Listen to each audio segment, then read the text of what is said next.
नमस्कार, मैं हूं मयूरिका और वीएनएम टीवी पर आप मेरे साथ देख रहे हैं मुद्दे की बात। रोज रात 8 बजे वीएनएम टीवी पर मुद्दे की बात में हम देश भर में उठने वाले मुद्दे पर चर्चा करते हैं। और आज गुजरात में जो मुद्दा छाया हुआ है, गुजरात में एक निर्भया कांड, बल्कि मैं तो कहती हूँ कि निर्भया कांड से भी एक बदतर एक घटना का गवाह गुजरात को बनना पड़ा है, जहां सिर्फ 10 साल की मासूम बच्ची, उस पर दुष्कर्म होता है। 10 साल की एक बच्ची कुछ भी समझने के लिए उतनी काबिल ही नहीं होती है, लेकिन उस पर दुष्कर्म होता है। और दुष्कर्म तो होता है, लेकिन साथ ही बहुत गलत रूप से उसके साथ हरकतें की जाती है। उसके प्राइवेट पार्ट में अगर लोहे का सरिया डाल दिया जाता है, उसके इंटेंट टाइम तक अगर चोट पहुंचती है, वो बच्ची 8 दिन तक वेंटिलेटर पर रहती है, जीवन और मौत के बीच जूझती है, और आखिरकार 8 दिन बाद वो जिंदगी की जंग जो है वो हार जाती है। आज हर एक वो माता पिता दहले हुए हैं जिनके घर में बच्चियां हैं।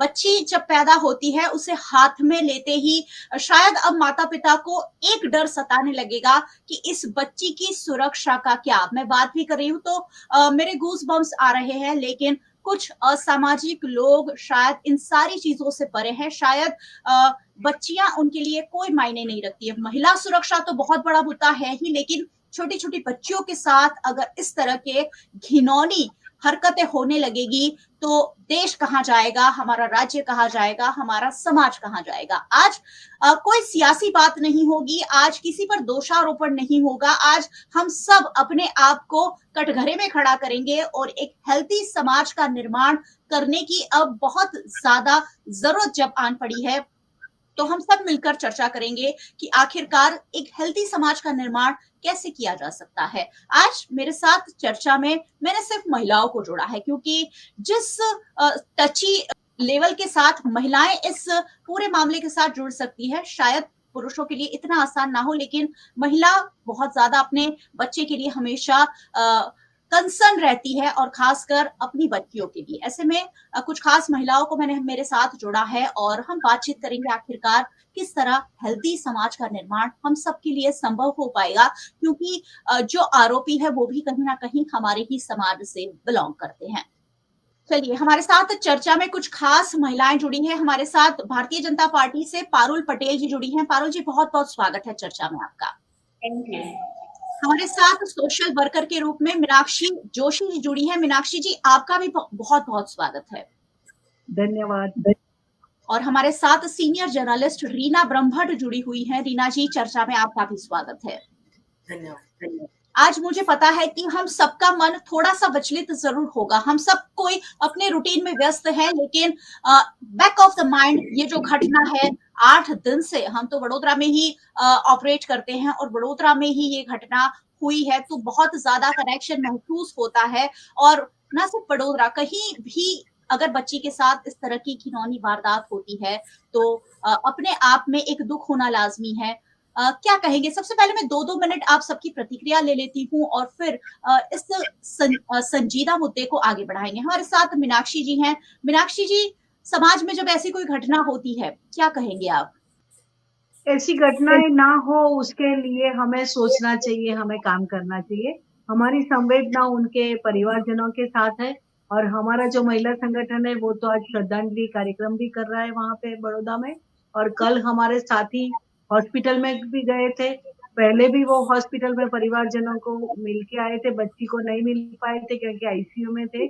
और हमारी कोशिश हमेशा रहती है कि हम परिवारजनों को सहायता करें, उनके साथ खड़े रहें और ऐसी घटनाएं बार-बार ना हो उसके लिए हम काम करें। 16 दिसंबर हमें पता है वो निर्भया का घटना हुआ था दिल्ली में। पूरा 12 साल के बाद फिर से गुजरात में बड़ौदा में जो संस्कार नगरी मानी जाती है, वहाँ पे बच्ची को लाया गया। घटना तो हुई थी झगड़िया में। तो मुझे लगता है जब होता है तो हम सब विचलित होते हैं, आँख में आँसू भी होते हैं, दिल में दर्द भी होता है। पर ये जो घटनाएँ ना हो, उसके लिए काम करने के लिए राज्य के साथ और राज्य कभी-कभी राज्य के खिलाफ भी बात करने का जो होना चाहिए, वो आज गायब है। क्योंकि सुरक्षा की बात होती है, बड़े-बड़े होर्डिंग्स लगते हैं, पर डेटा जब आता है तो बहुत ही भयंकर है। हमारे जाने माने अखबार ने 2 दिन पहले ही गुजरात में कितनी बच्चियों के साथ ये दुष्कर्म हुए हैं, उसका एक बहुत बड़ा डेटा दिया था। और हमें जी। ये बात भी याद रखना है कि पॉक्सो के केस का भी डेटा गुजरात का आया था। फास्ट हुँ, ट्रैक कोर्ट का डेटा भी आया था कि कितना उसमें हमारी कमियां है। पॉक्सो के हुँ, केस भी पेंडिंग है, फास्ट ट्रैक कोर्ट में भी केसेस पेंडिंग है। अगर जी, पॉक्सो की जो हम समझते हैं कि इतना कड़ा कानून और सजाए तुरंत होनी चाहिए, उसमें अगर इतना विधि प्रक्रिया है, तो न्याय की हम कहाँ गुहार लगाएंगे, वो एक बड़ा सवाल है। और दूसरी जो बात है मल्लिका बहन, आपके साथ और मेरे सब साथी दोस्तों के साथ भी मैं शेयर करना चाहती हूँ। हमारा संगठन बार-बार एक मांग कर रहा है कि ये जो मोबाइल है, इंटरनेट कनेक्शन, वो एक तो सगीर मतलब माइनर्स को मत दीजिए, और जी। जो पोर्नोग्राफी उसमें आ रही है, जहाँ पूरा कचरा मतलब हुँ, महिलाओं के खिलाफ का, महिलाओं को एक शरीर, महिलाओं को हुँ, एक चीज़ के रूप में जो पेश किया जाता है, वो सब कंटेंट पे प्रतिबंध लगाया जाए। ये बात हुँ, बार-बार कही जाती है, पर अफ़सोस की बात है कि महिलाओं की बात को लेके हमारे राज्य तंत्र में कोई संवेदनशीलता नहीं है। इतने हुँ, सारे केसेस हो रहे हैं, इतने सारे रेप केसेस हो रहे हैं, इतने सारे केसेस पेंडिंग है। महिला हुँ, संगठन बार-बार मांग करते हैं, पर वो तो रहता है साइड में, क्योंकि वो लोग जो महिलाएँ हैं, वो तो कोई वोट बैंक नहीं है। जो महिलाएँ हैं, उनका कोई आवाज़ है, उनका कोई ऐसा प्रतिनिधित्व नहीं है, तो उनके हुँ, साथ तो होता रहेगा। ये पितृसत्ताक व्यवस्था ने हमारी संवेदनशीलता को बधिर कर दिया है। हम नहीं इस बात को समझ पा रहे हैं कि पितृसत्ताक व्यवस्था ने महिला को एक शरीर, महिला को एक चीज के रूप में मानना, और हमारे मन में भी ये बात आ गई है, तो कटघरे में हम खड़े हैं, बात सही है। पूरा समाज आज कटघरे में खड़ा है, पर एक कटघरे में खड़े रह के क्या करेंगे? उसका जो जी, जवाब है, हम न्याय हुँ, तंत्र के पास भी क्या अपेक्षा रखें? क्योंकि न्याय तंत्र में भी जो बातें आ रही है, बहुत बहुत दुख के साथ मैं कह रही हूँ कि हमारे गुजरात में 15 अगस्त को 2 साल पहले हमने क्या किया था? बिल्किस बानो के बलात्कारियों को हमने माफ़ी दे दिया था। जी, उसके पहले हमने राम रहीम के साथ क्या किया? उनको हुँ, पैरोल दे दिया। उसके पहले हमने कितने रेप के आरोपी लोग थे, जो बड़े ताकतवर थे, कदावर नेता थे, उनको हुँ, हमने उनके खिलाफ एफआईआर दर्ज नहीं हुआ।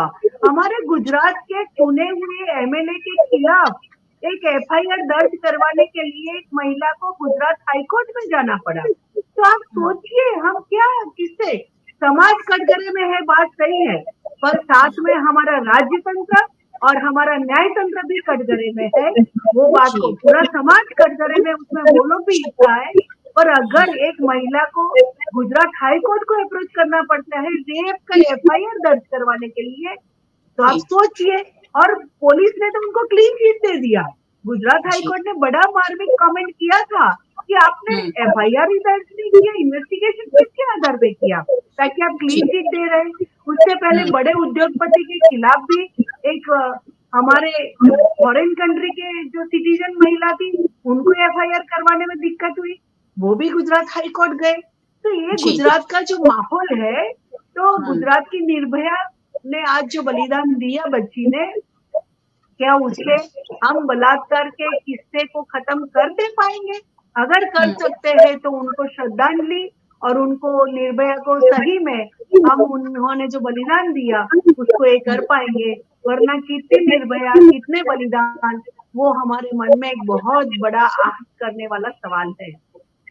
जी, जी, बिल्कुल, समाज भले ही कटघरे में खड़ा हो लेकिन अगर कोई एक्शन ले सकेगा तो वो सरकार ले सकेगी और न्याय तंत्र ले सकेगा। मुझे लग रहा है कि संविधान में बदलाव की बात बार-बार उठती आई है। संविधान को थोड़ा-सा फ़ास्ट करने की ज़रूरत है। भारतीय जनता पार्टी की ओर से पारुल पटेल जी जुड़ी हुई हैं जो खुद एक महिला हैं और हर घर में बच्चियाँ तो है ही और बच्चियाँ जो होती हैं, सबके दिलों की जान होती है। पारुल जी ये जो घटना घटी है वहाँ कोई भी बच्ची हो सकती थी। क्या कहेंगे आज? किस कदर हम आगे बढ़ रहे हैं? जी, मयूरिका जी, सही में आज मैं बिल्कुल मतलब बोलने के लिए मेरे पास कुछ लफ्ज़ ही नहीं है। मतलब इतनी घिनौनी हरकत कोई कर सकता है, वो सोच के हमारा दिल भी इतना घबराता है। तो वो होना ही नहीं चाहिए था, हालांकि हुआ है और वो सत्य है। तो और वो भी मतलब जो कैसे हुआ है, जो मेंटल गॉड वाला जब सुनते हैं ना, तो ये अपने खुद ये होता है कि वो अगर सामने आ जाए ना कोई, तो हम उसको मार दें सही में। लेकिन है, संविधान है, सब कुछ है, पालिका उनके हिसाब से काम कर रही है। हमारा जो गुजरात सरकार है, अभी तक यही था कि हम लोग मतलब गुजरात की बातें हमेशा ऐसी सेफ्टी के लिए बहुत होती थी कि गुजरात सेफ है, सबसे सेफ है।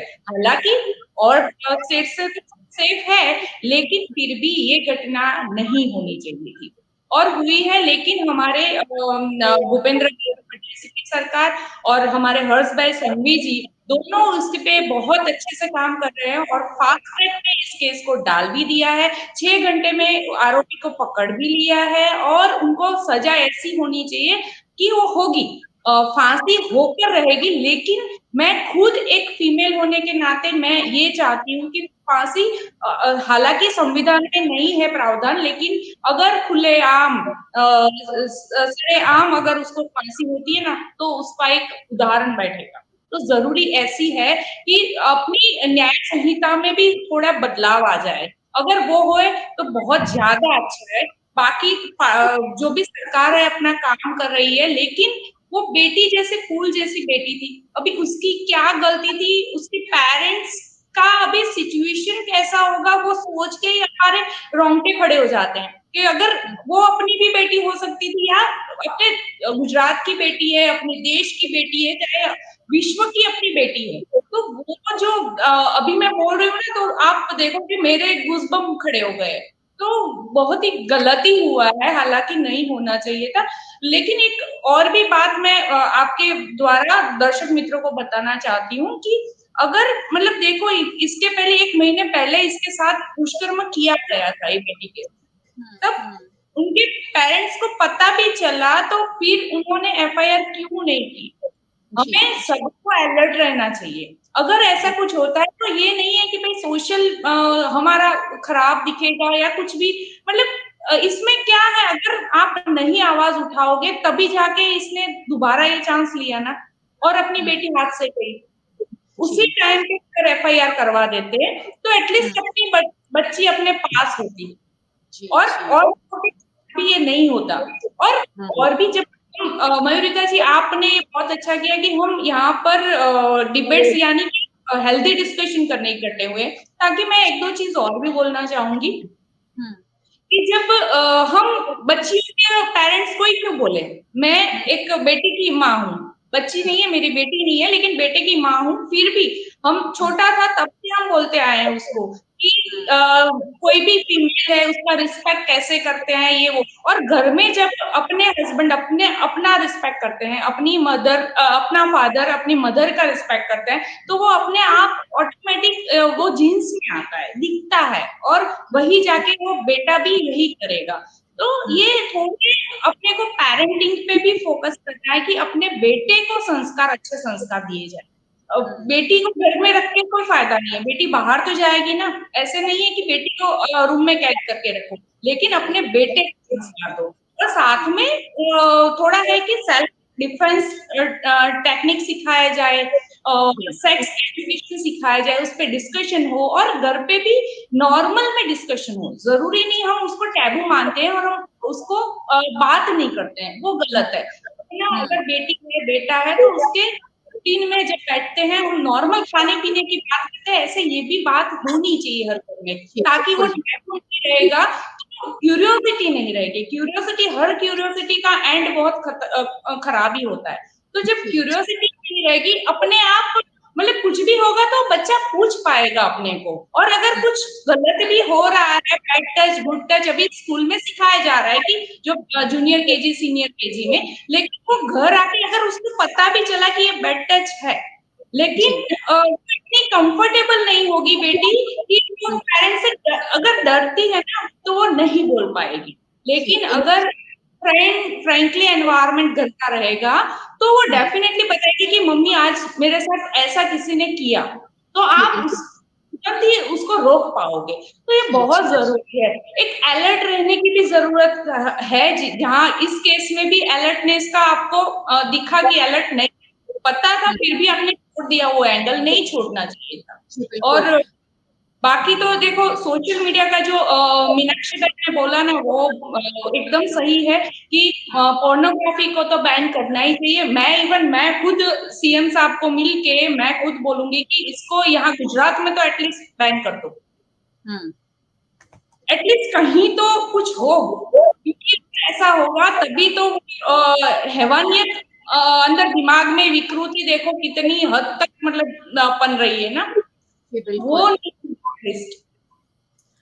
अ, तो ये सब 2-4 चीज़ें काफ़ी अच्छे से मैं एटलीस्ट समझ पा रही हूँ आपकी बातों में कि एक्शन लेने होंगे और एक हेल्दी समाज के निर्माण के लिए बेटे और बेटियों दोनों को हमें अलग से एक शिक्षा देनी होगी और एक और बात आपने बताई कि पेरेंट्स ने एक बार इस बात को छुपा लिया।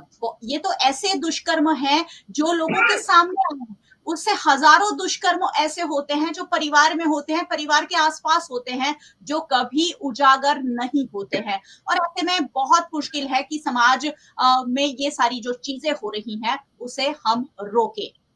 चलिए कांग्रेस पार्टी की ओर से पुष्पा वाघेला जी हमारे साथ जुड़ गई हैं। पुष्पा जी चर्चा में आपका बहुत-बहुत स्वागत है। क्या कहेंगे? जो घटना हमने देखी बड़ोदरा में तो हमने बहुत करीब से देखी। कांग्रेस पार्टी ने इस पर आवाज उठाई, आम आदमी पार्टी ने आवाज उठाई, भारतीय जनता पार्टी लगातार कोशिश करती रही कि बच्चे को अच्छे से अच्छा इलाज मिले, लेकिन निर्भया ने आखिरकार दम तोड़ दिया। कहीं न कहीं समाज व्यवस्था ने दम तोड़ दिया और हम सबकी मानसिकता ने दम तोड़ दिया। ऐसा कह सकते हैं कि ये एक मानसिकता है जिसकी वजह से आज बार-बार हमें इस तरह की घटनाओं का भोग बनना पड़ रहा है। क्या कहेंगे पुष्पा जी? सबसे पहले तो मैं यही कहूंगी कि जो कुछ भी हुआ दर्दनाक था, हम सोच भी नहीं सकते हैं। गुजरात की सभी महिलाएं, सभी परिवार ऐसा अगर सोचे कि हमारी बच्ची है, तो ही हमें मालूम पड़ेगा कि कितना दर्द होता है। पर हमें ज्यादा दुख इस बात का हुआ कि गुजरात सरकार से कोई भी व्यक्ति, कोई भी मिनिस्टर व्यक्ति हो, कोई भी हॉस्पिटल में गए नहीं है। चलो वो नहीं गए, पर उन्होंने किसी को मिलने भी नहीं दिया है। उनके पेरेंट्स, हम ऐसा सोचते हैं एक महिला होने के नाते, आज मैं बीजेपी कांग्रेस की बात नहीं करती हूँ, एक महिला होने के नाते झारखंड से मिनिस्टर मैडम आ जाती है, यहाँ 4 लाख रुपया देती है, 50,000 कैश देती है, सब कुछ है। यहाँ गुजरात में क्या घटना गुजरात में बनी थी, तो गुजरात सरकार को तुरंत उसके पेरेंट्स को मिलना चाहिए, उसको क्या तकलीफ है देखना चाहिए। बच्ची के सामने हम देख नहीं सकते, हमने और आपने तो नहीं देखा है, पर पर्सन जो लेडी डॉक्टर थी, उनकी वेदनाएं सुनी, ये वो बताते हैं कि मेरी इस लाइफ में पहला केस मैंने ऐसा देखा है। हम इतना दर्द होता है हमें कि हम सोच भी नहीं सकते कि हम जी। क्या कहें। हम तो ऐसा मानते हैं कि संविधान के साथ तो पूरा देश है, संविधान के साथ है, पर हमें ऐसे बंदे को फांसी दे देनी चाहिए, क्योंकि कायदा कायदा के अंदर रह के हम जो काम करते हैं, इसमें हम जो अपराधी है, जो दंडनीय कृत्य किया है, उनको भी हम पाल सकते हैं। ऐसा है जेल में डालकर उनको भी पाल सकते हैं। बाद में ऐसा है गुजरात के अंदर 5 साल में 40,600 घरेलू हिंसा, जी। जो हिंसा घरेलू हुई, हुँ, दिन ब दिन आप देखें तो दिन में 25 से ज्यादा केस होता है। पूरे हुँ, देश में 18,57,832 केस पूरे देश में महिलाओं के जो अपराध हुए हैं महिलाओं पे, उनका हुँ, हुआ है। हुँ, निर्भया कांड हुआ, हम हुँ, सब यहाँ ही है, हम हुँ, यहाँ ही है सब। निर्भया कांड हुआ तब हमने देखा है कि पूरी बीजेपी वाले जहाँ बीजेपी का शासन नहीं होता है वहाँ जो कुछ भी होता है तो पूरी बीजेपी निकल जाती है। पर आज गुजरात में हुआ तो एक भी महिला, अभी हमारे बड़ौदा की जब हम बात करें तो अगले दिन कल वहाँ बीजेपी का कार्यालय का ओपनिंग हुआ, पर कोई भी वहाँ एसएसजी हॉस्पिटल में नहीं गया है। एसएसजी हॉस्पिटल में जब हमारे कांग्रेस के लोग पहुंचे तो उसके पेरेंट्स से मिलने नहीं दिया है। अरे मैं मिलने की तो क्या बात करूं, और उन लोगों को लॉकअप में डाल दिया, 3 बजे छोड़ा। जो मिलने गए उनको लॉकअप में डाल दिया, 3 बजे छोड़ा। तो ऐसे क्यों क्या छुपा रहे हैं गुजरात लॉकअप में क्यों सरकार, डाला? ऐसा क्या छुपा रही है? लॉकअप में मैं क्या डाला? मिनिस्टर, होम मिनिस्टर को बोलती हूँ, होम मिनिस्टर जब भी बोलते हैं एक ही बात बोलते हैं, कोई चमरबंदी को हम नहीं छोड़ेंगे। अरे चमरबंदी तो दिन ब दिन बढ़ते गए, बढ़ते गए। आप गुजरात की बात करते हो, गुजरात में गुना 5 साल में ज्यादा बढ़े। ऑन रिकॉर्ड देख लो, आप ऑन जी जी रिकॉर्ड देख लो, गुजरात में 5 साल में गुना ज्यादा बढ़े। हमारे पास सब महिलाएं हैं। हम आज कोई पार्टी लेवल से बात नहीं करते हैं, मैं एक महिला होने के नाते बात करती हूँ। रीना जी क्या कहेंगी? रीना जी क्या प्रतिक्रिया रहेगी इस पर आपकी?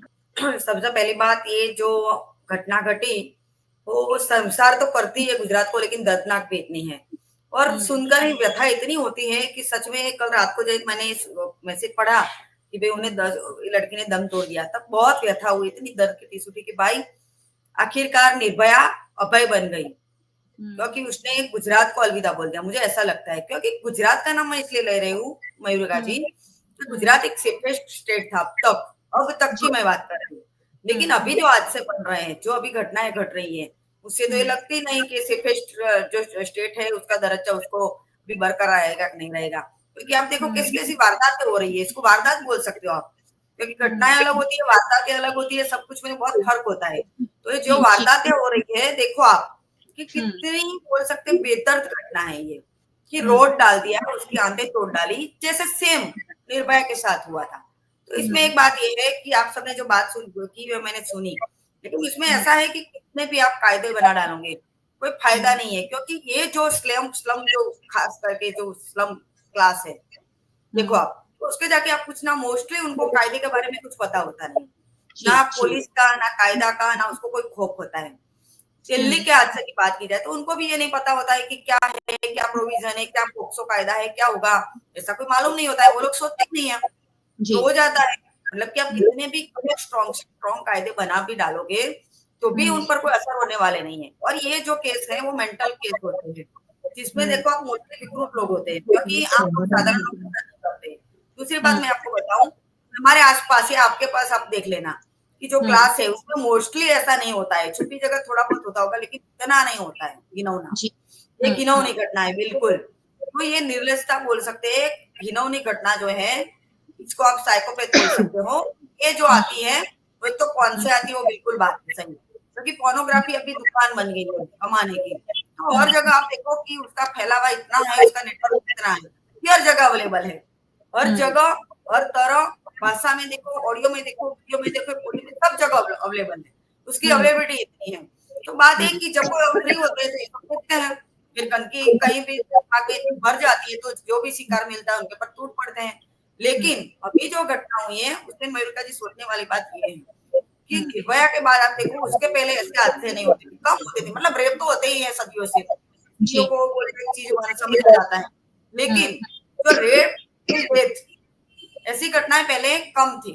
लेकिन ये पैटर्न जो बनती है तो हमको ऐसा लगता है कि भाई ये बन गई, जबरदस्त हुआ, ऐसा दोबारा नहीं होगा, लेकिन ये गलत है। क्योंकि जो नेगेटिव लोग हैं, जो क्रिमिनल्स हैं, आप देखो, आप सावधान इंडिया देखो, क्राइम पेट्रोल देखो, तो उसमें जो हादसे बनते हैं ऐसे ही मॉडस ऑपरेंडी बना के काफी लोग क्राइम बनाते हैं। तो ये लोग ऐसे ही है कि उनके दिमाग में ये रहता है कि भाई ऐसा हुआ था, तो वो नेगेटिव जो है वो प्रक्रिया उनके दिमाग में रहती है, और ऐसे ही वो क्राइम को इस पैटर्न से करते हैं। तो उनको ये ख्याल नहीं आता कि उनके साथ भी क्या होगा। तो मेरी तो मीनाक्षी जैन यहाँ है सोशल वर्कर में बोलती हूँ कि ये करने की चीज है कि भाई उनको जितने भी एनजीओ है या सोशल वर्कर, उनको बताओ कि भाई कायदा ये है, अगर आप ये करोगे तो आपके साथ ये होगा। पुलिस कस्टडी में जाने के बाद उनके साथ क्या होता है उनको भी पता नहीं होता है। नर्स से भी ज्यादा मुझे पता है कि उनके साथ किया जाता है, क्योंकि पुलिस बोलते हैं सख्त से सख्त सजाएं भी देती है, सख्त। इसलिए उनको तो वो उस वक्त तो आपने देखा होगा कि निर्भया में वो जो राम था, राम उनका नाम शायद राम जैसा था, उसने खुदकुशी कर ली। मतलब कि उनके बाद उनसे सहन नहीं होता है, लेकिन कर डालते हैं क्योंकि सोचते नहीं है लंबा। और ये लोग क्रिमिनल है, और जो एक क्राइम का पैटर्न बन जाता है उसका लोग कॉपी करके, आप देखो समाज में एक क्लास सही है कि जो क्राइम बनता है उससे डरते नहीं है, वो लोग उसकी कॉपी करते हैं, उससे प्रेरणा लेते हैं। हम लोग जैसे पॉजिटिविटी से प्रेरणा लेते हैं, तो ये बात है बस साइकोपैथ वाला किस्सा। जी बिल्कुल। फिल्मों से बहुत ज्यादा हम प्रभावित हो रहे हैं, सोशल मीडिया से हम बहुत ज्यादा प्रभावित हो रहे हैं, और खासकर मुझे तो ये ऐसी घटना को रिपोर्ट करने में भी बड़ा चिंता रहती है कि कोई ना कोई ये देखकर कहीं गलत मैसेज ना ले। मुझे लग रहा है कि गुजरात सरकार को अब ज्यादा से ज्यादा ऐसे जो भी मामले हैं उनमें सजा सुनाना शुरू कर देना चाहिए। एक के बाद एक अगर सजा सुना दी जाएगी तो शायद लोगों में, जब हम ये खबर भी लेकर जाएंगे कि ये मामला दर्ज हुआ था और सिर्फ 6 महीने में आरोपी को फांसी हो जाती है, तो शायद उससे भी समाज पर बहुत ज्यादा असर पड़ेगा। हमारी जुडिशियरी सिस्टम, सालों साल चलने वाली जो जुडिशियरी सिस्टम है, उसे हम अगर फास्ट कर सके तो शायद इन मामलों को हम निपटा सकते हैं। चलिए, सभी मेहमान हमारे साथ हैं। छोटी छोटी एक और प्रतिक्रिया ले लेती हूँ, समाज में हम बदलाव कैसे ला सकते हैं। सबसे पहले मीनाक्षी जी के पास चलती हूँ। मीनाक्षी जी, समाज में बदलाव की बात हम लगातार करते हैं, लेकिन समाज हमसे ही शुरू होता है। अब हमने बात की कि हम बच्चियों को सेल्फ डिफेंस सिखाए, लेकिन मजदूर वर्ग की ये बच्ची थी जिसके माता पिता शायद उसे कभी सेल्फ डिफेंस सिखा ही नहीं पाएंगे। उसके साथ दुष्कर्म करने वाला था, वो भी शायद उसी कैटेगरी में आता हो। तो इन इन इन तबके के लोगों तक समाज को मैसेज कैसे पहुंचाएंगे हम, मैम? शिक्षा बड़ा माध्यम है हमारे लिए मयूरिका जी, और शायद बच्ची पढ़ती भी होगी, मैं समझती हूँ वहां तक। तो शिक्षा का बड़ा भूमिका है कोई भी समाज परिवर्तन में, पर हम क्या शिक्षा को समझ ली है डिग्री को, और सेल्फ डिफेंस की बात करके हम भूल जाते। एक बच्ची कोई आक्रमण होता है, अभी तो ये तो गैंगरेप नहीं था, पर ज्यादातर अभी गैंगरेप हो रहे हैं, तो ज्यादातर कितना भी सेल्फ डिफेंस सीखे हो तो वो काम नहीं आता है। बात है कि हमारा सोच का परिवर्तन, और वो शिक्षा से हो सकता है। हम घर में तो जरूर ये करें, बच्चे बच्ची दोनों को, लड़के लड़की को समान व्यवहार, समान चीज घर की बात सिखाए, सम्मान करना सिखाए, वो तो घर से शुरू होता ही है। पर घर में अगर शिक्षा आधी रह गई तो स्कूल में वो शिक्षा पूरी हो सकती है। स्कूल में आधी रह गई तो कॉलेज में होगी, कॉलेज में कमी रह गई तो यूनिवर्सिटी में होगी। तो ये शिक्षा का एक कंटिन्यूअस दौर होना चाहिए, पर हमारे वहां पे शिक्षा एक डिग्री के रूप में हम देख रहे हैं, और स्कूल भी इतने महंगे हो रहे हैं। सरकारी स्कूलें बहुत कम है जहाँ ये भी सिखाया जाता है। अच्छी बात है कि गुड टच बैड टच अच्छी बात है, वो कोई उसमें शक नहीं है, पर गुड टच बैड टच सिखाने से ही काम नहीं चलेगा ना। क्योंकि अभी कैसा है, ये जो रेप केस हुआ है वो तो आउटसाइडर, पर पहचान वाले तो थे। वो पिताजी बताए कि पता नहीं, वो तो इतने सालों से हमें जानते थे, क्यों ऐसा किया मेरी बच्ची के साथ। तो बच्ची भी जानती थी उनको, इसलिए तो वो उनके साथ गई भी होगी ना, अनजाने के साथ गई ऐसा नहीं है। तो ज्यादातर हमारे देश में rape cases near and dear ones करते हैं, मतलब जाने पहचाने या अपने ही क्लोज रिलेटिव भी करते हैं, जो बातें काफी बाहर नहीं आती है। ये बातें तो बाहर आई तो पता चला, इसमें भी पहले तो एफआईआर दर्ज नहीं हुआ, अगर हो जाता तो शायद रुक जाता वो आरोपी, शायद रोक उस पे लगती। पर हम तो वही पुराने मूल्य, जो प्रथा है हमारी, जो सामंतशाही मूल्य प्रथा है, महिला के बारे में ऐसा होता है, बच्ची के बारे में तो समाज में बदनामी होगी, वो बच्ची का फर्दर लाइफ डिस्टर्ब हो जाएगा, और उसको कोई ये नहीं करेगा। वो जो हमारी पुरानी सोच है अभी भी नहीं बदल पाए हम, क्योंकि अभी भी हम महिला को ऐसे जज करते हैं। वो जो महिला को जज करने का समाज का वैल्यू सिस्टम है, उसको हम नहीं बदल पाए हैं, और उसमें सब शामिल है। बड़े जी, बड़े बिल्कुल। नेता भी शामिल हैं। जो प्रश्न है हमारे यहाँ कि जो जी। सामाजिक मूल्य प्रथा का बदलाव और मानसिकता बदलने का जो काम है, वो बहुत बड़ा एक चैलेंज है हमारे लिए। अभी हम रोल मॉडल किसको ये कर रहे हैं? हम रोल जी। मॉडल अगर मैं बताऊँ कि हम मैडम भिखाई जी कामा के बारे में किसी स्कूल में बताते हैं? नहीं बताते। हम बताते हैं कि हमारे गुजरात में पुष्पाबेन मेहता जैसे हो गए, मृदुला साराभाई जैसे नेता हो गए। हम तो वो बड़ा प्रधान है, वो नेता है, और कोई नेता है ही नहीं। हुँ, आजादी के जंग में जो महिलाओं ने इतना काम किया, हमारे हुँ, स्कूल के सिलेबस में वो लोग है ही नहीं। इसलिए बच्चे हैं, वो किससे प्रेरणा लेंगे? बच्चे प्रेरणा लेते हैं सत्ता में बैठने का।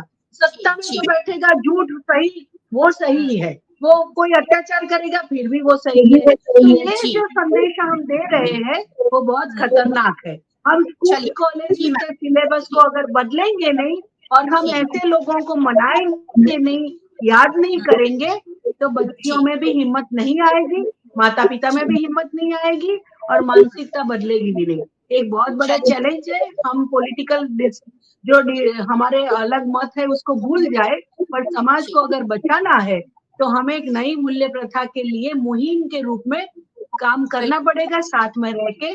वो मेरा बिल्कुल। सुझाव है। पॉलिटिकल डिफरेंसेस बहुत अलग चीज़ है और क्योंकि हमारा एक समाज व्यवस्था वाला देश है। हमारे यहाँ समाज व्यवस्था से पूरा देश चलता है और ऐसे में पारुल जी आपसे भी एक छोटी-सी प्रतिक्रिया लेना चाहूँगी कि क्या ऐसा नहीं हो सकता कि सरकार जो है किसी भी तरीके से आप लोग तो मैम बहुत सालों से गुजरात और में यहाँ केंद्र में आपकी सरकार है और राज्य में भी आपकी सरकार है। क्या ऐसे आरोपी जिन्होंने बच्चियों के साथ दुष्कर्म किए हैं, महिलाओं के साथ दुष्कर्म किए, गैंग रेप किए हैं, क्या उन मामलों को फटाफट निपटाया नहीं जा सकता? शायद समाज को एक बहुत बड़ा संदेश जाएगा। हम समाज के निर्माण की तो बात कर रहे हैं, लेकिन सज़ा नहीं हो रही है। सज़ा जब होने लगेगी तो आरोपी शायद अपने आप रुक जाएँ। मानते हैं मैम आप? पारुल जी। जी, मयूरिका जी मैं मानती हूँ और वैसे ही काम तो होता ही है, ज़ीरो टॉलरेंस नीति अपनाते हैं और गुजरात सरकार, लेकिन उसमें क्या होता है कि मैं अभी एक एग्ज़ाम्पल दूँगी, 1-2 मिनट लूँगी आपकी। जैसे कि अपने धर्मपुर गाँव का एक एपिसोड था, उसमें 35 साल के बाप ने ही अपनी बेटी को प्रेग्नेंट कर दिया। तो हुँ, उस टाइम पे वो तब माँ को नहीं पता था, लेकिन जब प्रेग्नेंट होती है तब माँ को पता चलता है और उसके बाद सब बाहर केस हुआ, बाहर आया, उसके बाद पता चला कि वो तो उससे पाप ही था उसमें। हुँ, तो उस हुँ। टाइम पे माँ और बेटी दोनों ने केस से वापस मतलब वापसी कर ली, जुबानी देने से इनकार कर दिया। ये तो अच्छा है कि डीजीपी साहब ने सारे डीएनए टेस्ट कराए, सारे रिपोर्ट्स, मेडिकल रिपोर्ट्स के हिसाब से उसको फांसी दी। लेकिन हुँ, ये अपनी जिम्मेदारी नहीं है। अगर पाप है तो क्या हुआ? गलती की है तो एटलीस्ट मैं ये सोचती हूँ कि ये होना चाहिए कि हम इंडिपेंडेंट बनना चाहते हैं कि भई हुँ, फाइनेंशियल हम इंडिपेंडेंट हो गए, नहीं मेंटली इंडिपेंडेंट बनना पड़ेगा। हमें हुँ, किसी के अगर घर का ही व्यक्ति अगर गलत कर रहा है, तो उसके हुँ। सामने आवाज़ उठाने की भी हमारी हिम्मत होनी चाहिए और जी, जी। उसके महिलाओं उसके को साथ आगे भी कोशिश करना चाहिए। महिलाओं को तभी आगे आना होगा, ठीक आवाज़ होगा। उठानी जी, बिल्कुल, आवाज़ उठानी होगी। मुझे लग रहा है महिला में वो ताकत होती है कि किसी भी तरीके की असुरी शक्ति को हरा सकती है। बड़े-बड़े राक्षसों का महिलाओं ने नाश किया है और अब ये जो वासना से भरे राक्षस हमारे समाज में घूम रहे हैं, उन्हें आइडेंटिफ़ाई करना होगा। अगर कोई नज़र बुरी डाल रहा है बच्ची पर, उसे वहीं रोकना होगा और अपनी बच्ची को बचाना होगा, वरना निर्भया जैसे कांड गुजरात में होते रहेंगे और हम सिर्फ बैठकर दुःख का अनुभव करते रहेंगे। आज मेरी रूह काँप रही है ये बात करते हुए, लेकिन बात करनी होगी और इसे आगे ले जाना होगा। पुष्पा जी एक छोटी-सी राय के साथ चर्चा को खत्म करेंगे। पुष्पा जी कैसे ये सारे मामलों को निपटाना होगा? हर घर में बच्चियाँ हैं, कैसे हम उन्हें सुरक्षा दे पाएँगे? सबसे पहले तो ये सब जिम्मेदारी सरकार की आती है। हुँ, सरकार के कायदे ऐसे होने चाहिए। आप सुनो तो मैं बताऊँ कि गुजरात में 9 साल में 17,000 से ज़्यादा बच्चों के दुष्कर्म के केस दर्ज हुए हैं, बराबर है? वो बात ऑन रिकॉर्ड है, मैं मेरे मुँह से तो नहीं बोल रही हूँ। और इसमें भी ये 9 साल के बाद 3 साल में ज़्यादा हुआ। जो आंकड़ा 17,000 का है, वो 3 साल में 6500 केस दर्ज हुए बच्चों के। तो ये जिम्मेदारी सबसे पहली तो सरकार की बनती है। सरकार को कायदे तो बनाए हैं, पर कायदा की किसी को भी डर नहीं है। आप देखते हो कि कितने बड़े-बड़े कायदे हम बनाते हैं, हम बोलते हैं ऐसे करेंगे, पर कायदा की किसी को भी डर नहीं है। जो कुछ भी होता है, उसको तात्कालिक दौर पे हम इस पे एक्शन लेंगे, तो ही ऐसा जो दुष्कर्म का केस है, वो कम होगा।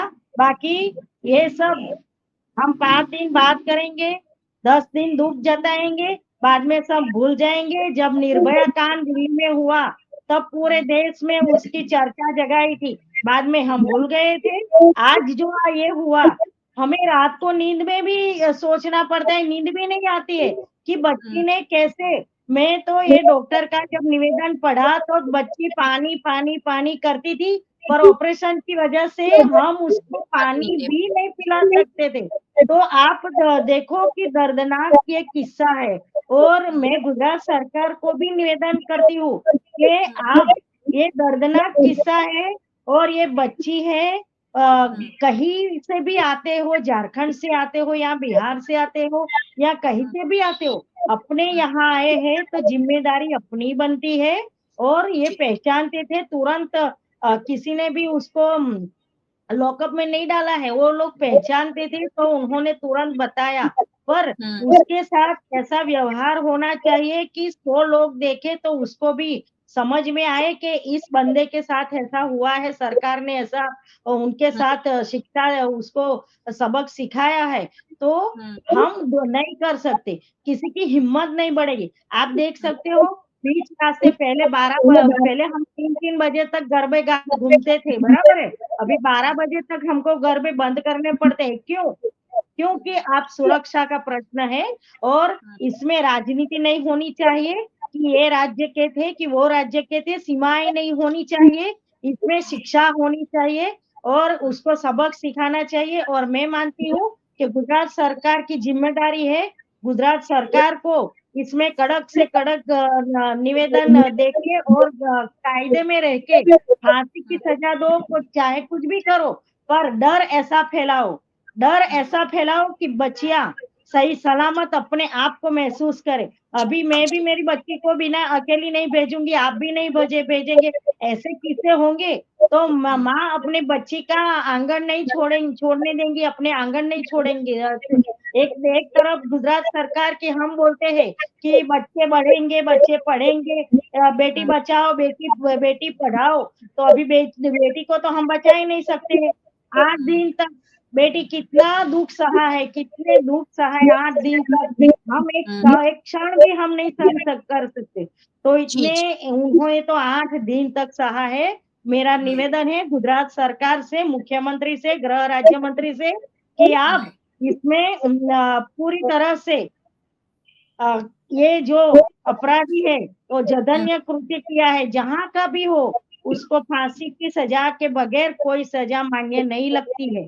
जी, और जी, हमारी फांसी मांग भी ऐसी है कि भाई और फांसी बहुत दो इस दूसरे बंदे को, हुँ, ताकि दूसरे लोग ऐसी हिम्मत ना करें। सरकार बिल्कुल। में क्या है, अभी संविधान के भी मान्य नहीं रखता है, ऐसे लोग भी 10-12 दिन के बाद हम भूल जाते हैं, तो क्या हुआ? क्या करेंगे? बिल्कुल। 9 साल में 17,000 केस दर्ज हुए हैं। इसकी बहुत सारे जिम्मेदारी किसकी है? सरकार की है और इसके ऊपर से ही माना जाता है कि गुजरात हुँ। में बेटियाँ सुरक्षित नहीं है। जी, जी, चलिए और सरकार इसके की लिए ज़िम्मेदारी है और मैं चाहती हूँ कि सरकार मृत्यु को दर हाँ, सरकार को ही ज़िम्मेदार हम ठहराते हैं, क्योंकि ज़िम्मेदारी जिसकी बनती है, वो ही ज़िम्मेदार होता है।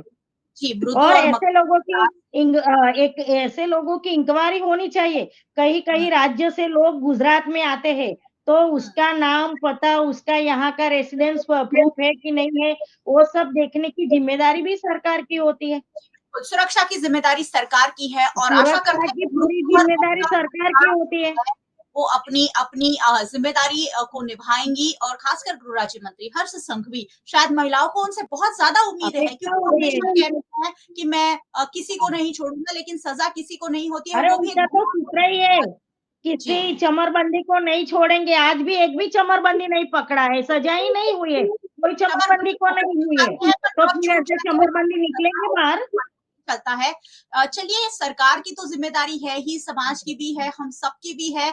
और पुष्पा बेन ने एक और बात भी कही कि ऐसे तो हम बच्चियों को बाहर नहीं भेजेंगे, हम महिला सशक्तिकरण के दौर में जी रहे हैं, महिलाओं को मजबूती देने के दौर में जी रहे हैं, और उसी बीच अगर इस तरीके की घटनाएं सामने आती है तो शायद हम अपनी बच्चियों को सुरक्षित रखने के लिए घर में रखना पसंद करेंगे, उन्हें डांस क्लास नहीं, कैसी कौन माँ होगी कि अपनी बच्ची को अकेली बाहर दे देंगी। साथ बदतमीजी कर रहा है। लेकिन मुझे लग रहा है कि हम हर किसी को, सरकार अपना काम करेगी, नागरिकों को अपना काम करना होगा, हमें अपनी बच्चियों को इतना मजबूत करना होगा, अवेयरनेस फैलानी होगी। हमारे घर में जो मेड आती है उनकी बच्चियों को हम ये सारी जानकारियां दे सकते हैं, लेकिन बच्चियों को सुरक्षित करना शायद हर किसी की जिम्मेदारी है। और बच्चियां सुरक्षित होगी तभी एक स्वस्थ समाज का निर्माण हम कर सकेंगे, एक उन्नत देश का निर्माण कर सकेंगे। चलिए, आप बहुत बहुत शुक्रिया, आप सभी मेहमानों का हमारे साथ जुड़ने के लिए बहुत बहुत शुक्रिया। धन्यवाद। और बहुत बहुत शुक्रिया आप सभी व्यूअर्स का जुड़ने के लिए। आप हमें YouTube चैनल पर देख रहे हैं, आप हमारा चैनल सब्सक्राइब जरूर कर लीजिएगा अगर चैनल पर नए आए हैं तो, और बेल आइकन प्रेस कर दीजिएगा ताकि VNM का हर अपडेट सबसे पहले आप तक पहुंच सके। आप हमें फेसबुक पर देख रहे हैं, शेयर जरूर कीजिए। बच्चियां हर घर में हैं और उनकी जिम्मेदारी हम सबकी है। आप हमें OTT प्लेटफॉर्म्स पर देख रहे हैं, डेली हंट, वोडाफोन टीवी, जियो टीवी और जियो टीवी फाइबर 498 नंबर के चैनल पर VNM टीवी को 24 घंटे लगातार देखा जा सकता है। देखते रहिए VNM, जुड़े रहिए VNM के साथ। नमस्कार।